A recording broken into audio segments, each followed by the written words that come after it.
Hi folks, Jean here, and welcome to another episode of Have You Ever Read?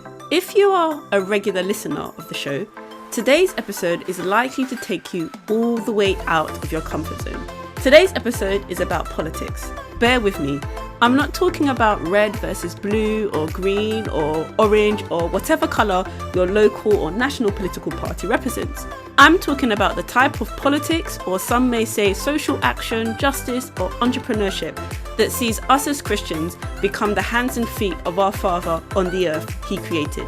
2024 is unique. This is the year that will see the single largest number of people vote in national elections around the world than any other time in history. How are we supposed to respond to this as Christians? What can we do to address some of the major global issues facing the world today? Why has the church forgotten that social action goes hand in hand with the Great Commission and the evangelization of the world? All these issues and more are unpacked in today's book by John Stott, Issues Facing Christians Today. Now, this is a deep, thought-provoking, dense but stimulating book. This is a book that engages the mind. If you've ever wondered what Christ meant when he said, "Love the Lord with all your mind," I think you'll get it by the end of this podcast. I sit down for this conversation with Nick Jones, who is the senior editor of Seen and Unseen, the online publication of the Centre for Cultural Witness. As you'll hear, it's a fitting choice, given his background. Well, I'm going to call it quits for now, but be prepared to be stimulated as you listen to Have You Ever Read? Issues Facing Christians Today by John Stott with Nick Jones. Enjoy! Hi Nick, thanks so much for agreeing to be with us today on Have You Ever Read? Have you ever read? Let me say that clearly. So before we dive into the book, can you just introduce yourself to the audience and maybe tell people how we met? Great, Jean. Thanks for having me on the podcast. I'm Nick Jones. I'm the senior editor of an online magazine called Seen and Unseen. It's part of a new initiative called the Centre for Cultural Witness that's recently got going, and we aim to help cultivate confident Christian voices in the public square who can perhaps point towards some of the unseen in this world as well. Okay, great. And how did we meet? How did we meet? Great. It's one of those things. My background is as a journalist and writer and communicator. And one of our writers, Chris Wadibia, was based at Oxford, had mentioned an intriguing conference at the Side Business School, which is part of the university in Oxford, on faith and business. And I remember going along, it's a great event, and on the programme, and the organisers were mentioned, they were up front as well. I think there was one called Jean Kabilosami. And through various routes there, I think we got in contact with each other and started to discuss various things about the world of business and how perhaps we could write about that topic as it's very much part of the world Yes. that we're in. And then Jean, again, thank you. I've thanked you before. You wrote a really good article for us at Christmas last year. We've been featuring all aspects of Christmas, the theology, the meaning, trying to make Christmas understandable by those perhaps who are outside of Christian faith, but are beginning to lean in and look around the world and ask, is it going to be okay? And you shared a very personal story about a family loss, and it was very sort of counter to the general tone at Christmas, but it was powerfully, a good story well told. It was great that you not only podcast but you write as well. Yeah. Thanks, I appreciate that. No, kind words. So I do want to delve into a little bit about what the Centre for Cultural Witness does, and also to talk a little bit about a faith story. But could you tell us about the book that you want to discuss, or we're going to discuss today, and why you chose that book? The book is called Issues Facing Christians Today.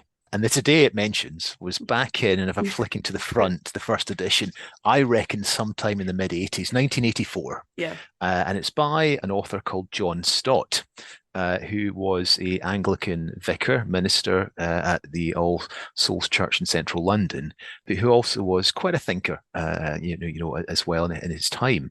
And the book was about issues facing Christians then. And the reason I sort of picked it was it's probably still very relevant to the world today, as Christians are facing lots of different issues. Yeah, definitely. And so just going back, because the way I kind of structure the podcast, as regular listeners will know, is we kind of do a little bit of an intro to the book, but also because we're trying to reflect the whole body of Christ, we want to hear about the stories of the individuals. So could you share a little bit about your faith story? Yeah, it's an interesting one, and some of it feeds into this book selection. I'm Scottish, as you can tell from the accent, but my dad's English from a Welsh background. My mum's Scottish.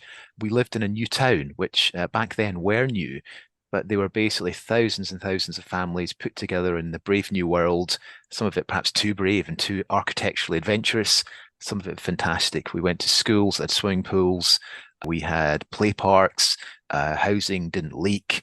Life was optimistic, but back then, but there was a cloud over so much of this. The great big backdrop to society back then was the Cold War Right. between the Soviet Union and the West, and Hmm.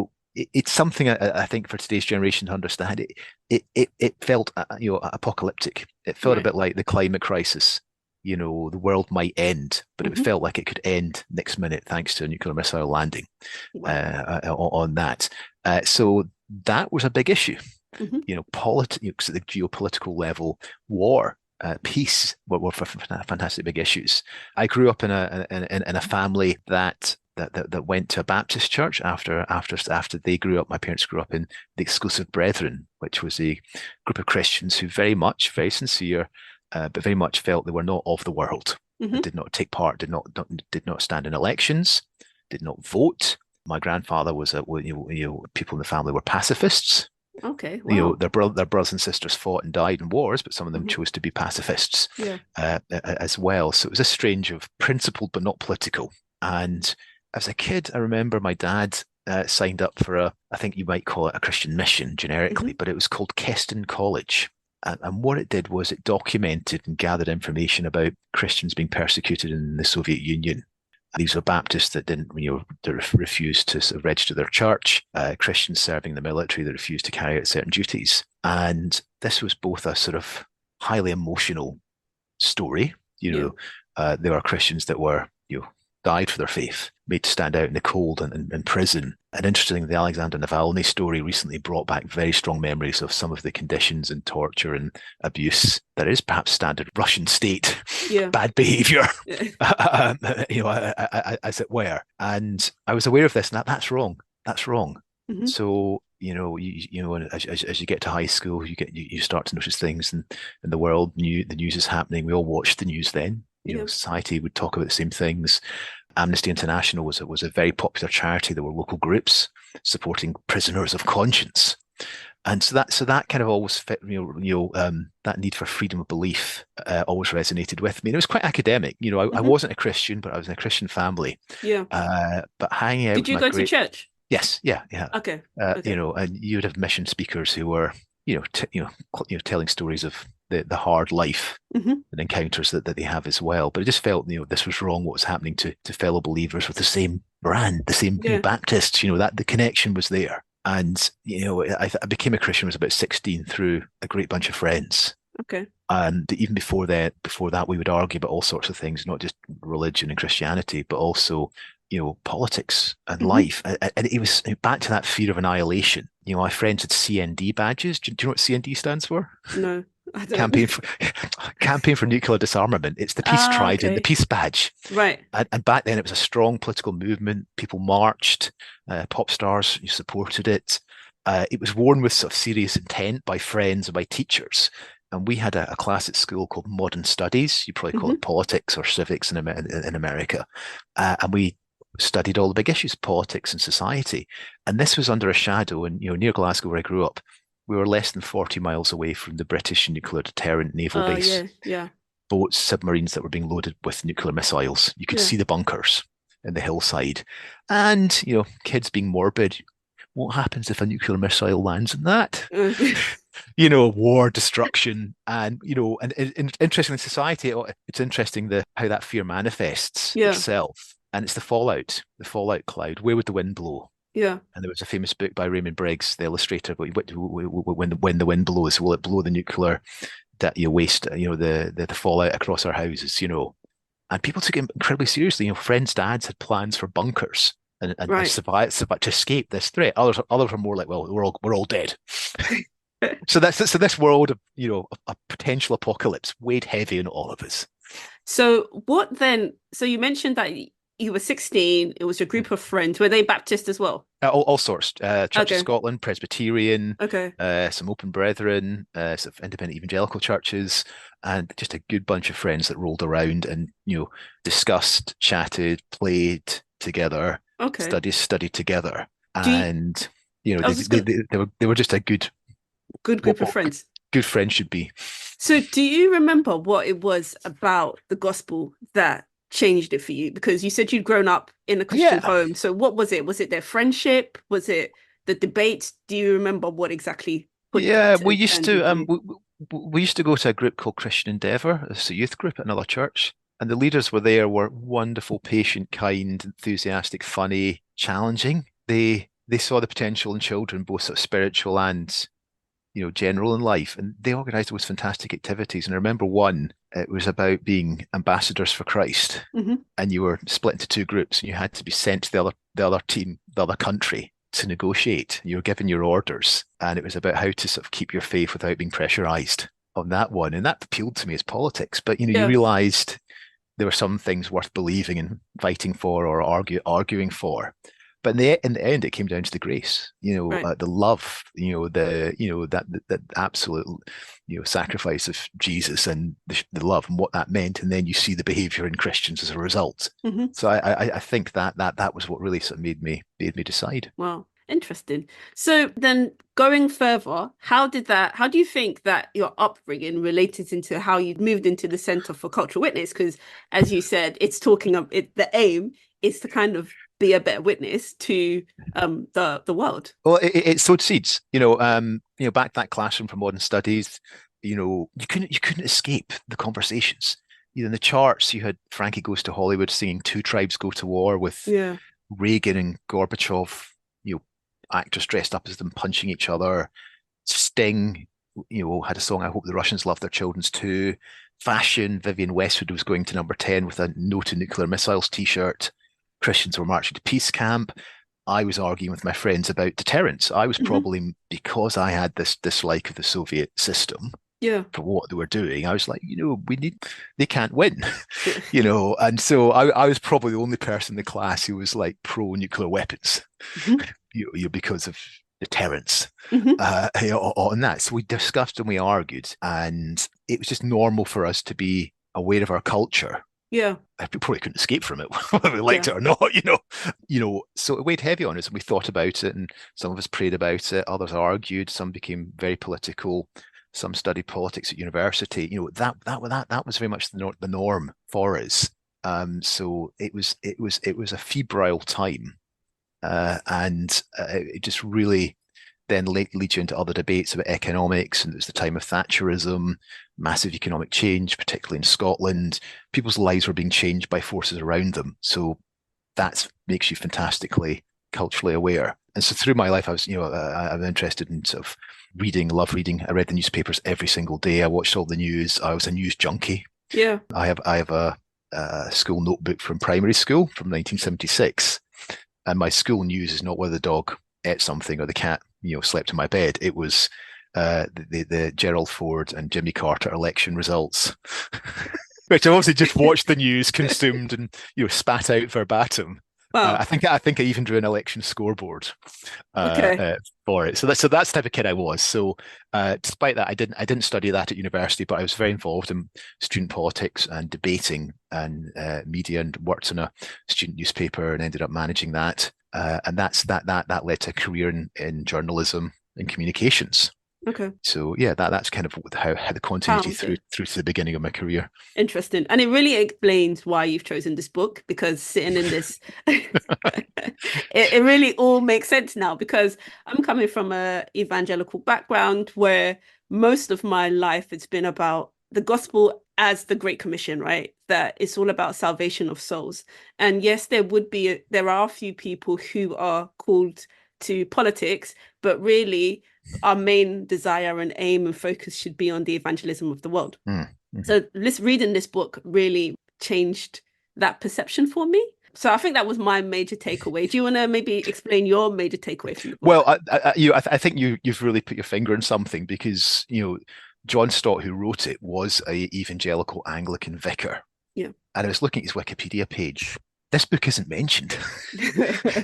His other books on the cross, Yeah. his work on the Lausanne Assembly on evangelism helped Yeah. define modern Western Evangelism. evangelicalism. Hmm. You know, yet he also took time to write this. Yeah. And I think it's interesting, that you start to, back to my personal situation, my faith, the political world that we're in. The first chapters in the book are, should Christians be involved? Yes. Yeah. Can we think straight? Should we Yeah. impose our views? Alienation. How can we influence this world that was beginning to become secular? Yeah. Yeah. And that just helped sort me out Hmm. and say it was legitimate to have a political position for or against nuclear weapons, Yeah. a just war, a peace, economics, left or right, and not just have a position, but be involved. Yeah. And I think that was massive. And again, back to I knew this sort of whole, from my grandparents not taking part in even voting in elections. Hmm. I kind of realized that was quite significant. Hmm. Hmm. No, I totally agree. I mean, so just to give the readers some context in terms of how the book is laid out. So it's in four parts, and the first part, as Nick mentioned, is about contextual issues. So that's where John Stott goes through basically, as Nick said, should Christians really get involved? How should Christians think distinctly? And how should Christians be influential, but at the same time accepting the pluralism of different thought in the world? And what he does really skillfully is he breaks it down and he goes through things theologically. I think I had, because I would say I'm relatively political for a person of my age. What I really enjoyed about it is that he breaks down things through Christian doctrine. So he tells us how we should view our getting involved in politics, and he also defines politics, which I also thought was quite interesting. Yeah. And I think some of the stuff that I had never thought about or put together was the fact that having a better idea of a fuller vision of who God is will cause me as a Christian to act. How did your theology change as a result of reading the book? With my background, the brethren can be fantastically sincere, but also fantastically legalistic. Yeah. Rules and things like that. And then the Baptist Church was fairly evangelical.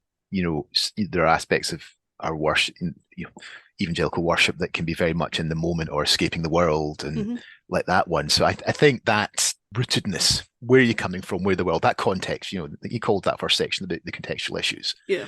That's exactly important. That was a big thing for me, that we weren't just escaping from the world and living our own personal holy huddle lives as well. That's always been very important. I think the other thing is this sort of, I think there's references in the book to double listening and triple listening. Yeah.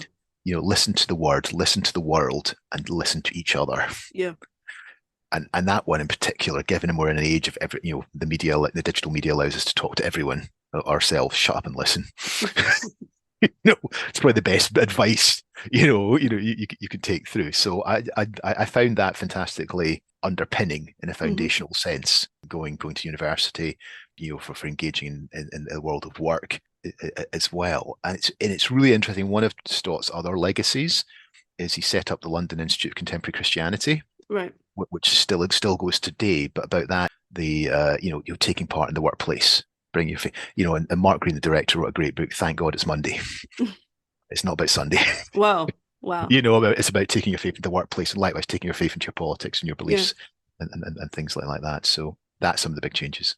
Yeah, I like that point that you brought up, because one of the things that really struck me was when he said, the way he explained we're in the world but not of the world. And I hadn't really thought of it in that sense, that the church has this kind of there's a paradoxical kind of situation where the church is supposed to be in the world, really contributing, but not of it. And I hadn't thought of it in relation to the church. I think I'd thought of it mostly in relation to how I am, but actually his point was you can't separate evangelism from social action, and that some of the time the church is kind of hid behind, as you mentioned before, escaped and said we're not supposed to be part of this because we're separate. So we mentioned the contextual issues, but then I didn't actually explain the other three parts of the book. So the other three parts are global issues, social issues, and personal issues. And basically John Stott goes through different things that relate to these issues. So global issues, broadly speaking, he puts these topics under there. So war, environment, uh, human rights, and poverty. And actually, reading this section of the book for me, it was unlike you who grew up in a time where war was more imminent. The threat of war was more Yeah. imminent than it is so now. This was the first time that I'd actually worked through what it means for there to be a just war, and having a position on around indiscriminate bombing, or as you said, nuclear disarmament. What does it mean for it to be a deterrent? What does it mean for a war to be controlled? So again, what I thought that he did brilliantly about with these major issues was bring in the theological aspect. So it wasn't a case of and we're finding so many people are just choosing sides in wars in this current time based on what they think God might say using a few verses from the Bible.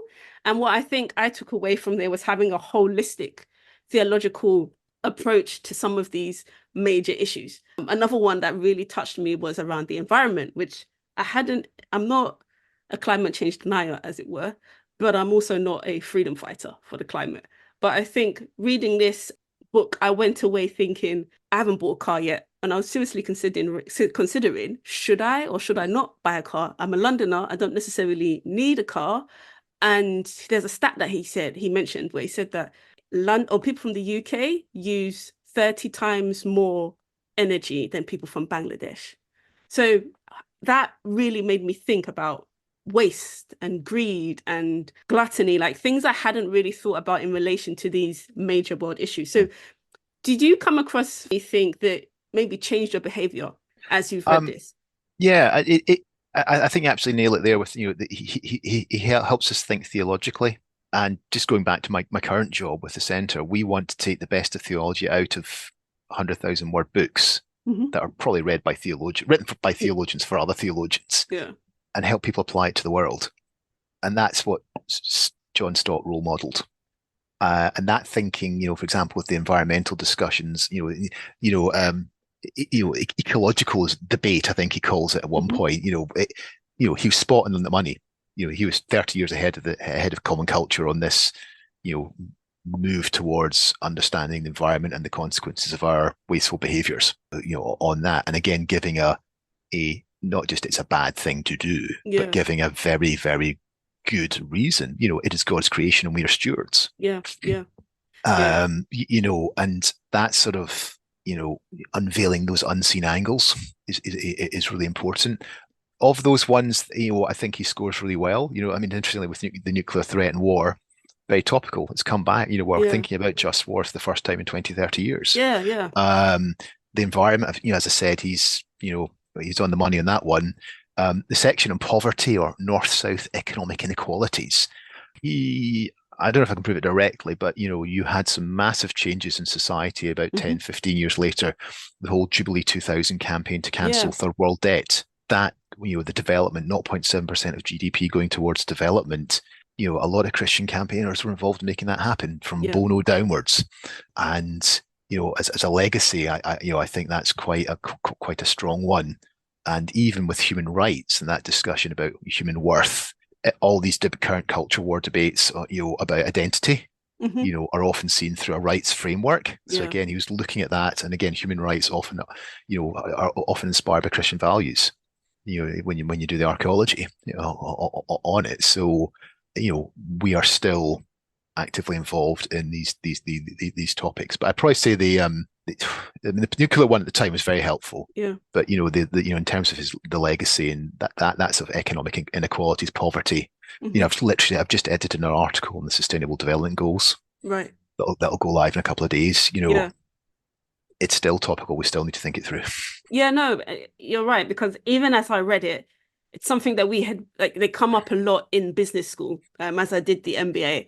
But actually reading it and hearing him talk about them from with a Christian lens, it really changed me. And it's actually made me think, okay, so what am I doing to help solve some of these major problems? And not as a human being or as a human, but as a Christian, like Mm, what impact am I making? And I mm, think one of the things he really drew out for me that was really helpful was this idea that we as Christians shouldn't allow the secularization of some of these topics. That I think mostly said that in the human rights section, that without God, there is no moral right or wrong. And so, how do you then define what it means to have a human right if there's no Mhm, right or mhm. wrong? And all the time when these rights are discussed, we as Christians sit back and just take it as a given, especially when we're from the Western world. But then we forget that actually the Western principles are built on a Christian worldview or worldview.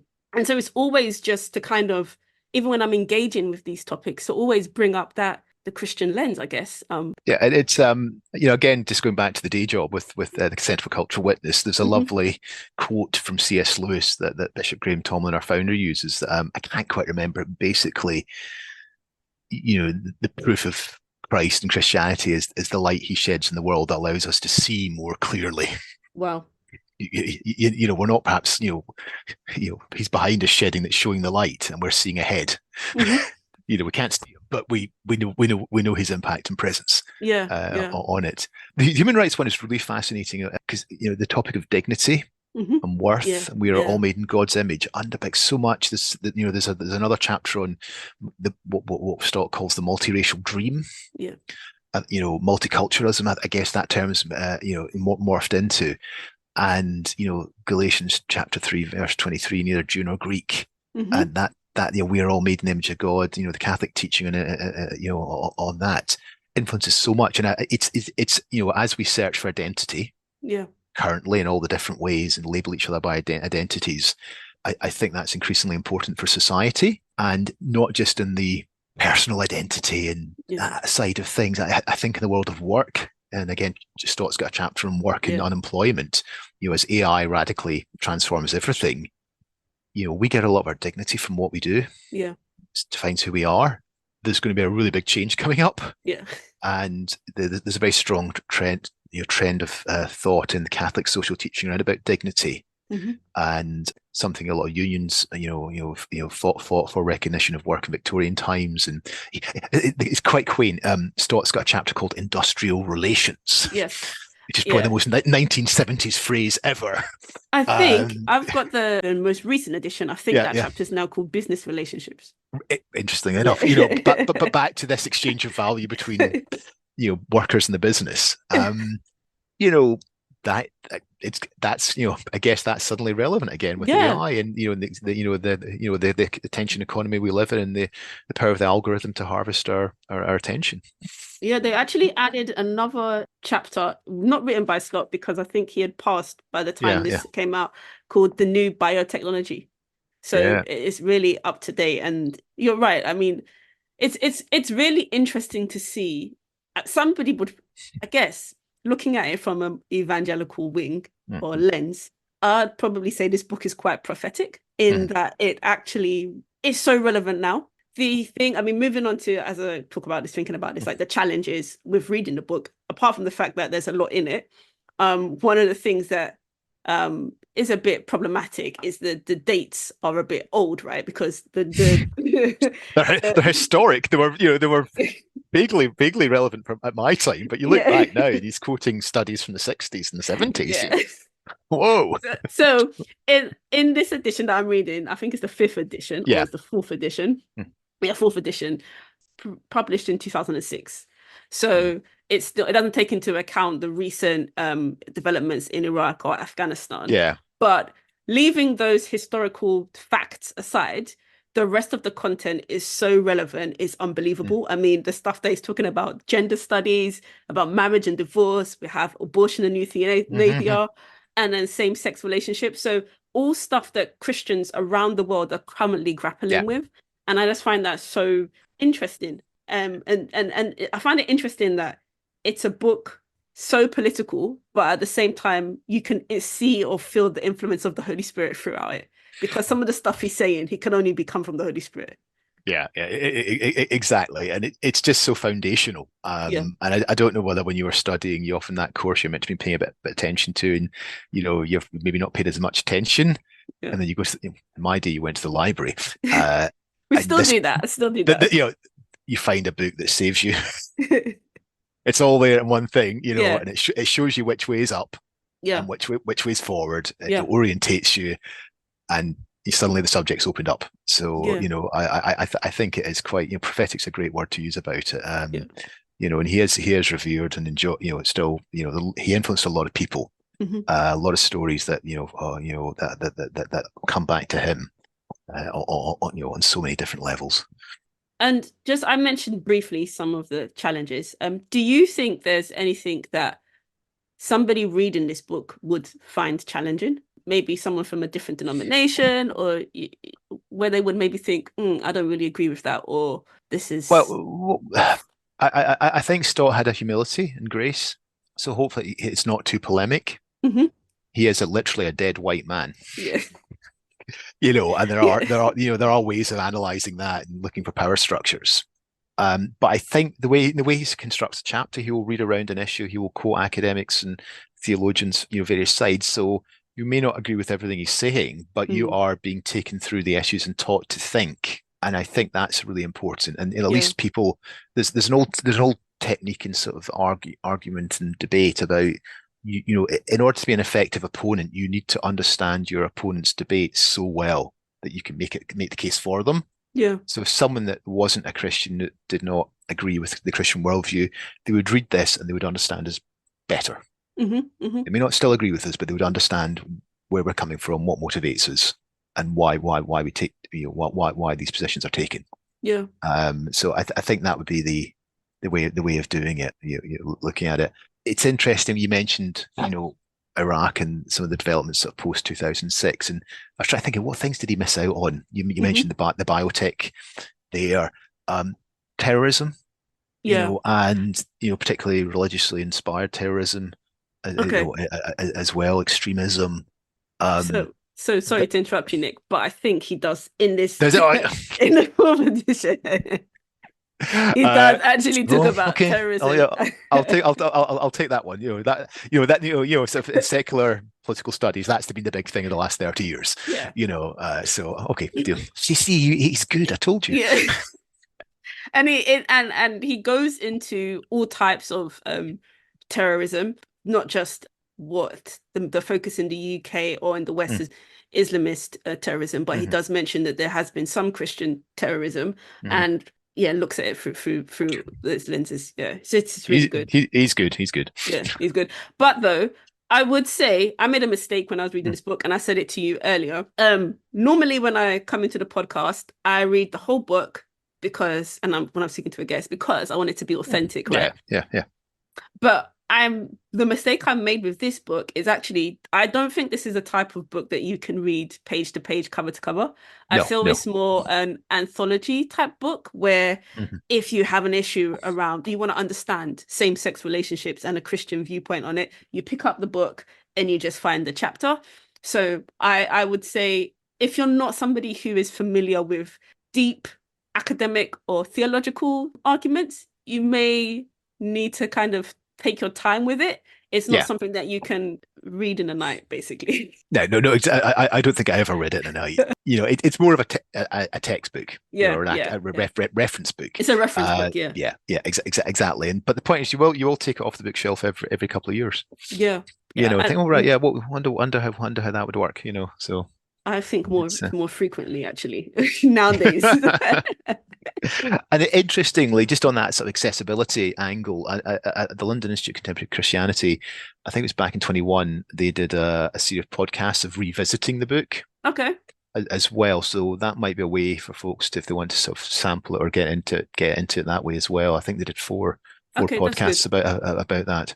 So I'll put links to those in the show notes for Yeah, for the listeners. yeah. That's really helpful, and I'll Mhm, listen to it mhm, myself mhm, actually. mhm. So before we round up, actually, I want to ask you: was there anything you personally struggled with when you were reading the book? I think there's some personal relations in marriage. I was you probably what was in when it came out. In my teens. Yeah. So that was all a bit down the line. Yeah, as we're later in life. So Hmm.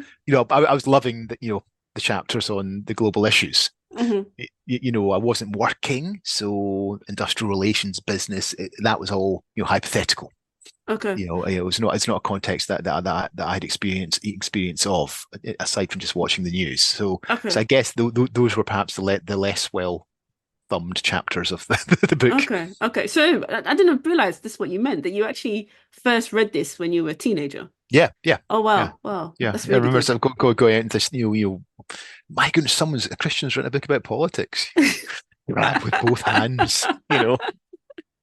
So that's really interesting. And I guess, I mean, I did say before we round up, but I just realized for people who are in politics as a career and they're Christians, and by politics, I guess I mean anything Yeah. around social action, I think this is a must purchase book.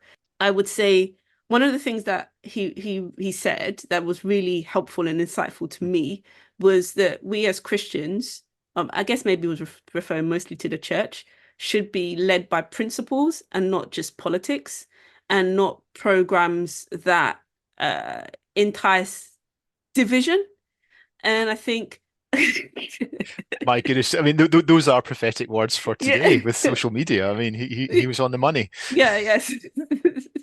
So I guess if you're struggling with how to be a good Christian in the field of politics, because I think we spoke mostly from the aspect of a Christian who's just living a regular life and isn't really engaged as much. But if you're somebody who is active in politics or social action, this is a must-have book for you. There was one quote in the book that I really liked that Hmm. it was a professor, I can't remember where they were from, maybe at Harvard or Stanford, Yeah. and they were saying that their department, they're a professor of social entrepreneurship, and they said that their department only exists because the church has stopped doing its work. And I found that to be, yeah, it made me stumped to actually reflect and Yeah. think, wow, that, yeah. So again, it's just to say to those people that your work is necessary and needed. And if you're struggling, this is definitely a tool for you to tap Yeah. into. So Yeah. before we close, Nick, because this is a podcast about reading, do you have any tips up on your reading habits for the listeners? Uh, just see reading as a time of joy, a blessing, and just those moments of, cuddling up with a good book or strap hanging on the train, holding a book awkwardly, but you're doing it because you still want to read it and finish it. Right. I'm still a paper guy. I remember writing articles about Kindles and e-readers, when they were coming out as new technology. And yeah, it works for some people. If you can balance your Kindle as well, or your e-reader, or your phone, seize those moments, treasure them, Hmm. get into the book, and do that. Yeah. And do you have any favorite Christian authors that you want to recommend to the audience? Philip Yancey. Okay, yeah. Yeah, Yeah. it's just such a fantastic storyteller. Those ones stick in the mind. Hmm. On that, I do this out of duty, but also because he is a great writer. It's my boss, Graham Tomlin, who the editor. He can write, and it's always great to read the take. And he's got a little bit of flair, and a bit of Hmm. twinkle. You can hear the twinkle in his eye, hear or see the twinkle in his eye when you read. Just to Yeah. mix lots of metaphors, and that's good. That's really good. And just talking of stories, can I just go away from that subject of Sure. authors, but just tell you a little story about it that relates back to the book. Yeah.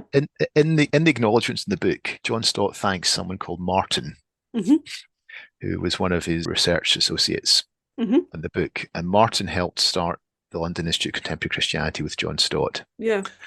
And fast forward to a pub in London, and I'm introduced to a woman called Sarah, Hmm. and we bonded over a mutual love of politics and realized we're both Christians, Hmm. and we got married. Wow. And Sarah is the daughter of Martin. Oh, okay. And Sarah remembers, being taken into work and playing around in the office, while her dad talked to John Stott Oh, and wow. worked with him as well. So yes, this book is sort of politics and work and the world out there, but it's also personal. Yeah, yeah. That's a really So interesting, I really didn't nice know that story. at the time. I probably didn't read the acknowledgements, but it's been quite good to get to the to see that through. Oh, that's a really nice story. Okay, and my last question is your top three Christian book recommendations. Oh gosh, this the new Yep. edition of it on that one. Philip Yancey, what's amazing about grace? It's Yes. just Yeah. it's fantastic. Just Hmm. again, just for giving you a lift, a joy, and inspiration is really good. It's not a sort of straightforward Christian book, but there's a book by a famous American author, novelist called Norman Maclean, Hmm. and his famous book is called When a River Runs Through It. And it was made into a film in the 90s or 2000s, and it's about him growing up in Montana and his brother and his relationship with his father. Fast forward to the 80s, and Norman Maclean knows he's dying, Hmm. and he grew up in this place where the rivers are beautiful, but also the forest fires were terrible. And he was marked by a dreadful disaster that occurred. To fight the forest fires, the National Park Service fire jumpers would Hmm. jump out planes, parachute down with their tools, dig trenches, try and put out fires to stop the fire spreading. And in 1949, when he was a young man, 12 of these fire jumpers died in a dreadful fire that turned into sort of fire tornado. It jumped the valley and it killed 12 of them. They couldn't outrun it. They tried to run uphill to escape the fire and they couldn't Wow. outrun it.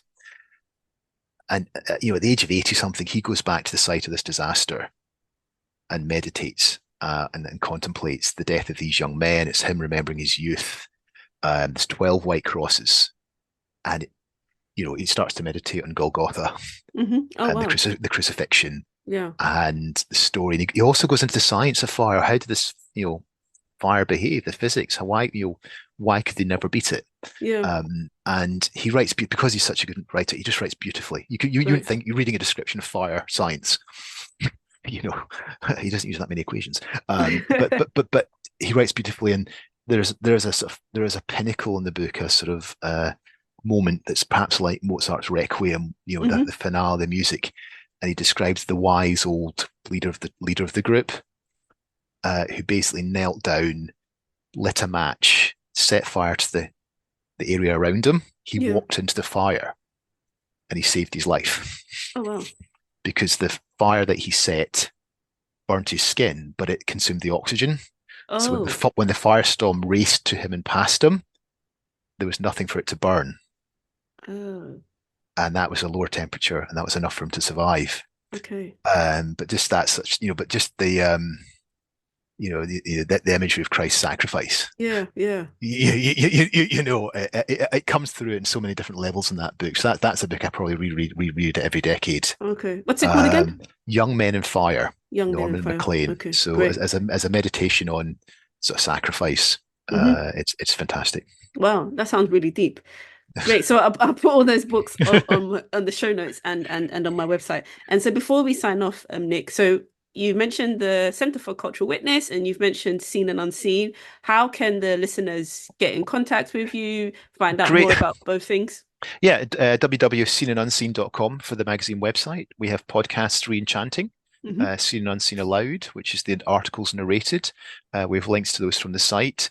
And the Centre for Cultural Witness is at culturalwitness.org.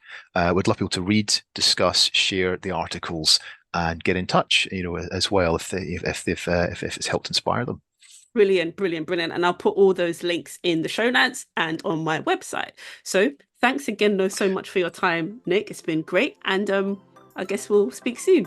Thanks. Great, Jean. It's been a pleasure. Cheers then. Bye-bye. Thanks. Bye.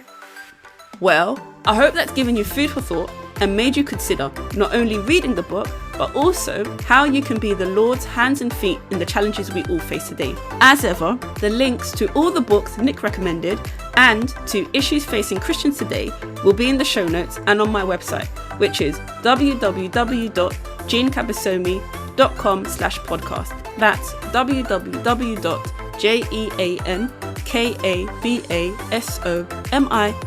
www.jeankabasomi.com/podcast. I will also add the links to the Centre for Cultural Witness, Seen and Unseen, and the article I wrote for the magazine, which Nick referenced. If you like this episode, please rate and review this podcast wherever you listen to your podcasts. It really helps the algorithms get the podcast into the hands of other potential listeners. Well, that's all from me. Thanks for listening. I really appreciate you taking your time out of your busy schedule just to hear me. Well, and to hear about some great books. God willing, I'll be back in your ears next month. Until then, keep reading and seeking the Lord. God bless. Bye.